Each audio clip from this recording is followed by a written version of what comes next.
স্বাধীন বাংলাদেশের ইতিহাসে এমন একটি ঘটনাও আছে যেখানে সরাসরি সশস্ত্র যুদ্ধ হয়েছিল বাংলাদেশ ও ভারতের মধ্যে। সম্মুখ যুদ্ধ হয়েছিল বিডিআর ও বিএসএফ এর মধ্যে। মাত্র 8 জন বিডিআর সদস্যের প্রতিরোধে বিএসএফ বাহিনীকে পিছু হটতে হয়েছিল, যা এই প্রজন্মের কাছে বিস্ময়কর এক ঘটনা। 16 জন বিএসএফ সদস্যের নিথর দেহ বাংলাদেশের ধান খেতে পড়েছিল। এই সংঘর্ষ হয়েছিল কুড়িগ্রামের রৌমারী উপজেলার বড়াইবাড়ি সীমান্তে। এই সংঘর্ষের 25 বছর পার হলো। এই সংঘর্ষে বিডিআর যে সাহসিকতা দেখিয়েছিল তা ইতিহাস হয়ে আছে। 2001 সালের 18 এপ্রিল কুয়াশাচ্ছন্ন ভোরে ভারী অস্ত্র, মেশিনগান ও গ্রেনেড নিয়ে কয়েকশো বিএসএফ জওয়ান অবৈধভাবে বাংলাদেশে প্রবেশ করে বড়াইবাড়ি গ্রামে অতর্কিত হামলা চালায়। তারা গ্রামবাসীদের বাড়িঘরে অগ্নিসংযোগ ও লুটপাট করে এবং রৌমারী বিডিআর ক্যাম্প দখলের চেষ্টা করে। গ্রামের কৃষকদের কাছে তারা বিডিআর ক্যাম্পের অবস্থান জানতে চায়। সেই সময় সাইফুল ইসলাম নামে এক কৃষক বুদ্ধিমত্তার সঙ্গে ভুল দিক নির্দেশনা দেন। এরপর তিনি দ্রুত বিডিআর ক্যাম্পে গিয়ে পুরো বিষয়টি জানিয়ে দেন। তখন মাত্র 8 জন বিডিআর সদস্য ক্যাম্পে উপস্থিত ছিলেন। বিডিআর সদস্যরা সাথে সাথে প্রস্তুত হয়ে যায়। বিএসএফ সদস্যরা প্রথমে ভুল পথে গিয়ে আবার গ্রামে ফিরে আসে এবং বিডিআর ক্যাম্প লক্ষ্য করে গুলি ছোড়া শুরু করে। কিছুক্ষণ পর তারা ধারণা করে ক্যাম্প ফাঁকা হয়ে গেছে। ঠিক এই সময় বিডিআর সদস্যরা চারদিক থেকে ঘিরে পাল্টা আক্রমণ শুরু করে। এ সময় 12 জন আনসার সদস্য এবং কিছু গ্রামবাসী বিডিআরের সঙ্গে যোগ দিয়ে প্রতিরোধ গড়ে তোলে। হঠাৎ এই ধরনের আক্রমণে বিএসএফ সদস্যরা বিভ্রান্ত হয়ে পড়ে এবং মনে করে বিডিআরের বড় একটি বাহিনী তাদের সাথে সংঘর্ষ করছে। ফলে তারা ধীরে ধীরে পিছু হটার চেষ্টা করে।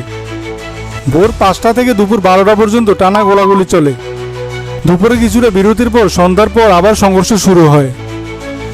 সন্ধ্যার পর আশেপাশে আরও 2টা বিডিআর ক্যাম্প থেকে আরও 20 জন বিডিআর সদস্য যোগ দেন। পরে জামালপুর ও ময়মনসিংহ বিডিআর ক্যাম্প থেকে আরও বিডিআর সদস্য পাঠানো হয়। এভাবে 18 এপ্রিল সারাদিন সারা রাত এবং পরের দিন 19 এপ্রিল সকাল পর্যন্ত থেমে থেমে গোলাগুলি চলে। সন্ধ্যার পর বিডিআর সৈন্যরা এক রণকৌশল কাজে লাগায়।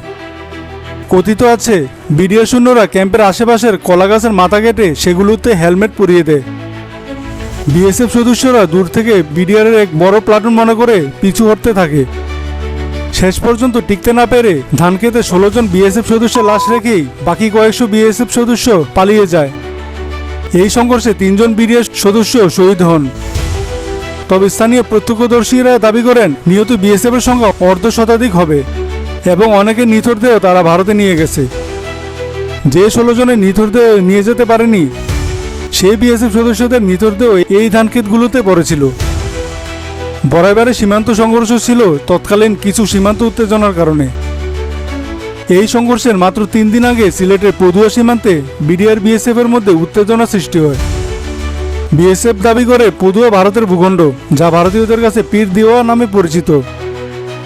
বিডিআর দাবি করে পদুয়া বাংলাদেশের ভূখণ্ড, যা ভারত অবৈধভাবে দখল করে রেখেছে। বিডিআর সেখানে অবস্থান নিলে বিএসএফ পিছু হটে।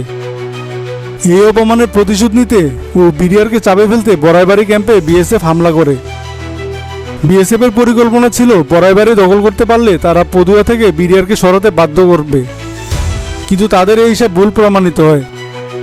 বিডিআর সদস্য, আনসার সদস্য ও গ্রামবাসী এই 3 শক্তির কাছে বিএসএফ পরাজিত হয়, যা ভারতীয়দের কাছে লজ্জাজনক ছিল। তখন দেশের ক্ষমতায় ছিলেন আওয়ামী লীগ সরকার এবং প্রধানমন্ত্রী ছিলেন শেখ হাসিনা। এই ঘটনার পর বিডিআর মহাপরিচালক মেজর জেনারেল ফজলুর রহমানকে সেনাবাহিনীতে ফেরত আনা হয়। এরপর বিএনপি জামাত জোট সরকার ক্ষমতা আসার পর তাকে বাধ্যতামূলক অবসর দেওয়া হয়। বাংলাদেশ ভারত সীমান্তে নানা উত্তেজনা তৈরি হলেও সরাসরি এমন সম্মুখ যুদ্ধ একবারই হয়েছিল। ভারতের বিরুদ্ধে বাংলাদেশের উল্লেখযোগ্য কয়েকটি অর্জনের মধ্যে রয়েছে ভারতীয় সৈন্য প্রত্যাহার, বড়াইবাড়ি সংঘর্ষের সফল প্রতিরোধ, গঙ্গা পানি বন্টন চুক্তি, সমুদ্র সীমা নির্ধারণে বিজয়, ছিটমহল বিনিময় এবং ট্রান্সশিপমেন্ট সুবিধা। এই সবগুলো ঘটনাই ঘটেছে আওয়ামী লীগের শাসনামলে। এই ঘটনাগুলো বাংলাদেশের ইতিহাসে গুরুত্বপূর্ণ বিজয় হিসেবে বিবেচিত হয়।